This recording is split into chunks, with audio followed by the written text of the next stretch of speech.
Clear যাচ্ছে আমার আওয়াজ? জি, শুনতে পাচ্ছি আমরা। আচ্ছা আচ্ছা, ঠিক আছে, শুক্রিয়া। এশার বেসিকের একটা বৈশিষ্ট্য হলো এখানে আপনাকে কিন্তু গ্রামার বলবে না, আপনাকে ডাইরেক্ট মানে আরবি কথোপকথন থেকে আরবি শিখাবে, তবে যিনি উস্তাদ পড়াবেন তার গ্রামার জানা দরকার। এই জন্য আমরা এখানে গ্রামারের মানে যেগুলো খুবই ইম্পর্টেন্ট বিষয় এগুলো তুলে ধরবো। কারণ আপনি লং টাইম গ্রামার পড়লে আপনি একাডেমিকলি কোথাও মাদ্রাসায় ভর্তি হতে হবে। মূলত যেসব কোর্স আসে, কোর্স মানে পুরো বাংলাদেশ বিশ্বব্যাপী কোর্স চলে, ওখানে কিন্তু গ্রামারকে খুব বেশি ফোকাস করা হয় না। গ্রামার যতটুকু দরকার অতটুকু আমরা বলবো। মানে মানে অপ্রয়োজনীয় কোনো গ্রামারের আলোচনা এখানে আপাতত হবে না। এটা যখন নাহমির পড়বো বা গ্রামার ক্লাস হবে তখন হবে। এশা আরবি শিখির মূল বৈশিষ্ট্য এটাই, এই জন্য এশা আরবি শিখি পুরা বাংলাদেশে খুব বেশি গ্রহণযোগ্যতা পেয়েছে বর্তমানে। এটা ঢাকার প্রতিটি মাদ্রাসা এবং আলিয়া মাদ্রাসায় অনেক মাদ্রাসাতে এই কিতাবটা পড়ায়। তো এই জন্য আমরা গ্রামারটা একটু একটু আমি বলে দিব, তবে আপনারা বুঝে নিতে পারবেন। এরপরও যদি কারো গভীর গ্রামার জানার ইচ্ছা করে আমার সাথে আলাদা মেসেজ করবেন। আচ্ছা, হাজা হাজিহি জালিকা তিলকা, এগুলোকে বলা হয় এমনি গ্রামারে ইসমে ইশারা। আমরা এতটুকু জানলেই যথেষ্ট। ইসমে ইশারা, হাজা হাজিহি এই দুইটা হলো কাছের জন্য, জালিকা তিলকা এই দুইটি হলো দূরের জন্য। এখানে কিন্তু এগুলো বলে নাই এটা ইসমে ইশারা, এটা কাছের জন্য, এটা দূরের জন্য, এগুলো বলে নাই। এগুলো মানে যিনি পড়াবেন উনি একটু একটু ইশারা দিয়ে দিবেন বাস, কারণ ওগুলো বলতে গেলে ওদিকেই ফোকাসটা হয়ে যায়। ছাত্ররা গ্রামার শিখে আরবি শিখে না। আমরা দেখছি অনেক ছাত্র দাওরা হাদিস পড়ছে, দাহিল আলিম পড়ছে, গ্রামার গাদা গাদা পড়ছে, কিন্তু আরবি সে এক লাইনেও বলতে পারে না, এক লাইনেও আরবি সে বুঝতে পারে না, কারণ সে গ্রামার গুলোকে আরবিতে ফিট করে নাই। তো এসব আরবি শিখির বৈশিষ্ট্য হলো এখানে গ্রামার বলবে না, কিন্তু আরবিতে ফিট করাই দিবে ডাইরেক্ট গ্রামারটা। যিনি পড়াবেন উনি একটু একটু ইশারা দিবেন যে এখানে গ্রামার এই বিষয়টা এরকম। আমাদের ফয়সাল ভাই পড়লে একটু ভালো হয়। সামনে আমি পেজটা দিছি, আপনি পড়ে পড়ে যান। একটু জুম দেন জি। যদি দেখা না দেয়। হাদা বাবুন, এটি হুম একটি দরজা। হুম, মাশাআল্লাহ। যালিকা মিসবাহুন, ওটি একটি হুম, বাতি। এখানে দেখেন মুয়ান্নাসের শব্দগুলো, মুয়ান্নাস আর আলামত, আলামত তানিস প্রত্যেকটি শব্দের শেষে গুলতা আছে। আলামত তানিস চারটি। আমরা সাধারণত এই প্রত্যেকটি এই শব্দ শেষে যদি গুলতা দেখি এটা এটা মুয়ান্নাস। আর কোন মহিলার নাম হলে এটাও মুয়ান্নাস, যদিও গুলতা থাকবে না।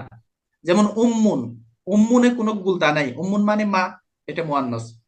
ঠিক তদ্রুপ উখতুন, হ্যাঁ, এরকম কোন মহিলার যদি মহিলা স্ত্রীলিঙ্গ শব্দ ব্যবহার হয় এটাও মুয়ান্নাস। এই এতটুকু মোটামুটি মনে রাখলে আপনি বুঝতে পারবেন মুয়ান্নাস হলে শেষে গুলতা থাকবে, অথবা আলিফে মকসুরা থাকবে, অথবা আলিফে মমদুদা থাকবে, অথবা কোন মহিলার স্ত্রীলিঙ্গের নাম হবে।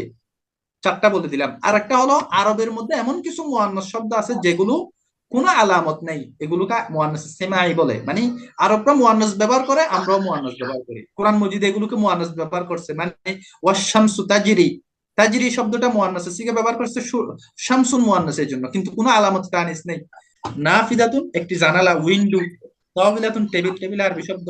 তাহলে এই শব্দগুলো সবগুলো মুয়ান্নাস আমরা বুঝলাম কিভাবে? লাস্টে বলতে আছে। এই লাস্টে গুলোতে আছে, একদম ইজি। এই পৃষ্ঠা থেকে আমাদেরকে মেসেজ দিচ্ছে যে সাহেবে কিতাব বা কিতাবওয়ালা লেখক আমাদেরকে মেসেজ দিচ্ছে যে এই দেখো মুয়ান্নাসের সাথে মুয়ান্নাস ইসমে ইশারা ব্যবহার করতে হয়।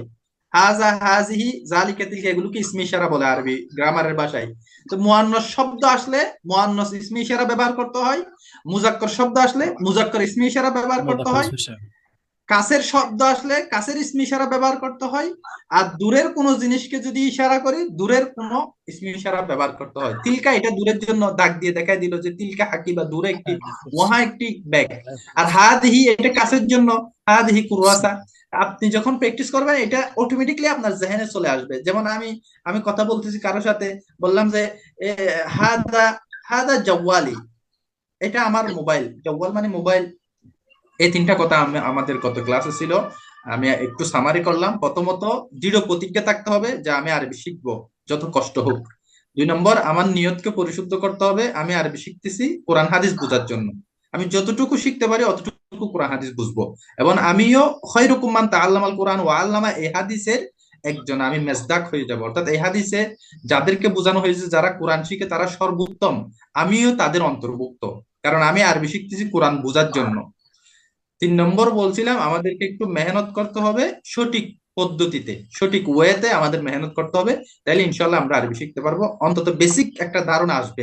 এটার উপর ভর করে আমরা মিডিয়াম লেভেল, অ্যাডভান্স লেভেলে আমরা ইনশাল্লাহ প্রবেশ করতে পারবো।